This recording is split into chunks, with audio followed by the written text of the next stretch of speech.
What's up, everybody? Liv here. Welcome back to the channel. So thank you guys for rocking with me for so long. And welcome to the new subscribers. If you haven't already, hit the like, hit the subscribe, and share the videos. Hit your notification bell because some people are saying that they're not seeing my videos. And then when they go to my channel, they're like, oh, you uploaded a few. I'm like, yeah. So I think I'm being shadow banned, but we already talked about that. So today I'm going to talk about what's up with my grip. Why do I have the grip that I have? And some people have mentioned this early on, like, hey, Liv, I noticed that your grip looks a little weird, or not necessarily weird, but different than the typical grip that we use on handguns. So I have my Glock 48 here, and I also have my M&P 2.0 compact, so that you guys can understand where I'm coming from. I'm gonna try to do the best angle that I can to show you, and hopefully you get an idea of why I grip the firearm this way, and hopefully this video is not too long. All right, so without further ado, let's get into it. This is the Glock 48. This has a thinner grip than my M&P. All right, so let's get into it. So the firearm is empty, by the way. The grip that I currently use is a grip that was created by Defoor. I believe that's his name. He's like an instructor. He was in the military for a very long time. He's on Trigger Time TV. And when I first started off, I was gripping the gun. And typically, sorry, I'm trying to show you this the best way I can. Typically, the grip that we're using now in the firearm industry is this particular grip. It's like, I'm left-handed, so bear with me. But we obviously grip the gun here and we overlap here. So you overlap like this, right? That's the typical grip that everyone is using. Some people use a trigger guard grip where they're gripping, but they use the trigger guard as added leverage to mitigate the recoil. That's why a lot of firearm companies are now putting these serrations here to help with that. I don't like that grip, okay? And this grip right here, I don't know because I put a lot of lotion on my hands or what, but under recoil, it was slipping, and I'll have to remilk it. It was slip, and I'll have to remilk. It was slip, remilk, right? So that was what was happening for me. I came upon Kyle's video, and he did something that allows him to have more leverage on the firearm.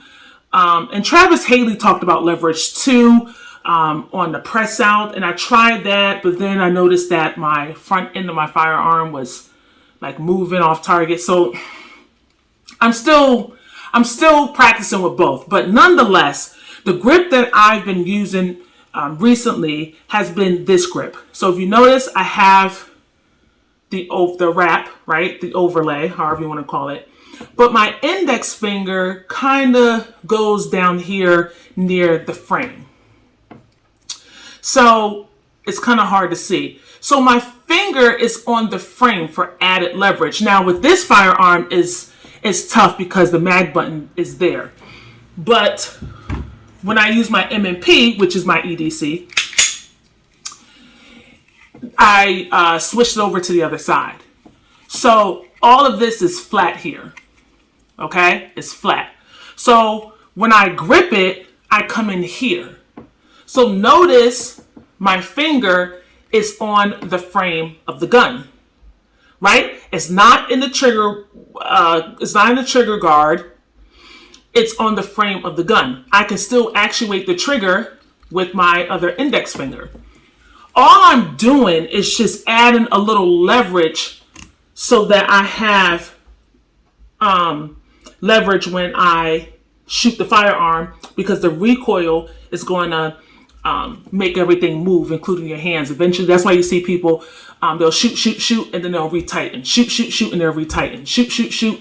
That's called milking the grip. Because under recoil, everything is coming loose. But when I add this extra leverage, now when I shoot, I don't have to re-grip or remilk because my hands are steady. Whew, child, I don't know if y'all getting that.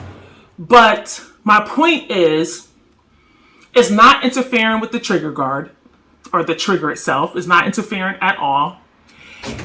It's helping me mitigate the recoil. And with practice, I'm comfortable. So when I draw, I automatically go here. It's not like I have to move my fingers, lift my fingers up so I can squeeze this one in. It's automatic. I practice with it so much as I'm coming in. It's automatic. And it's more so here. So, boom, right there. And then I can fire if need be. So, it's a little more difficult on a firearm that has the magazine button right here. And typically I just, I overlay it. But my hands are so big that they're not so big. They're just long. They're just, they're hands. They're long. And so sometimes because I have such a tight grip, I found myself hitting the magazine button and then the mag falls out. That's happened on several guns. So that's why I ended up switching over the magazine button. But even if I don't, I'll try to adapt more of this grip that is traditional, where you just wrap it around. But I also find myself remilking the grip to get a tighter fit.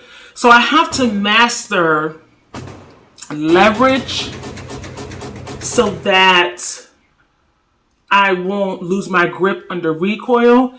And I have to also practice when I press out that my front sight stays on target.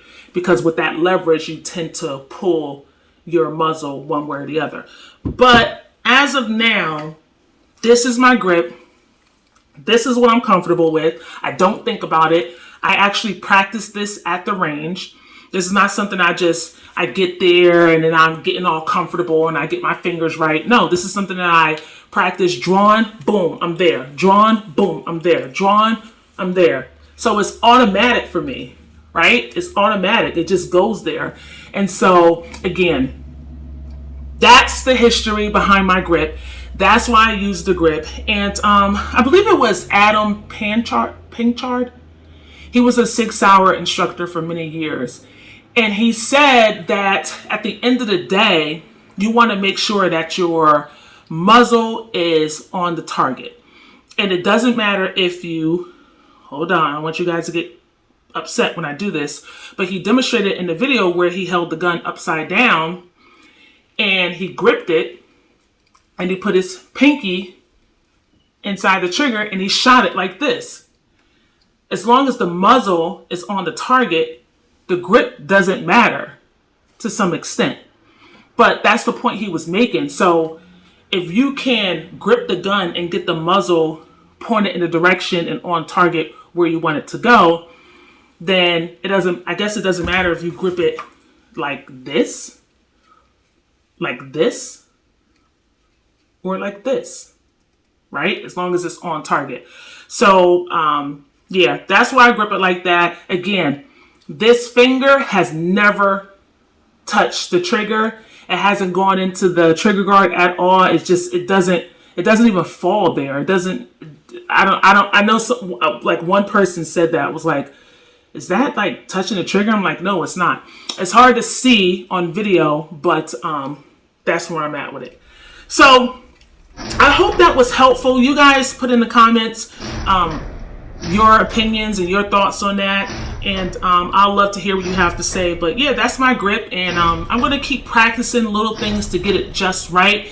And in practicing and learning and education, you're constantly improving yourself. You're constantly working on imperfections. And so that's what I'm going to be doing. But for the most part, I have it down 90% of the way that I want it, 95% of the way that I want it. I might be able to tweak here and there with a course, with someone who's very proficient in grip.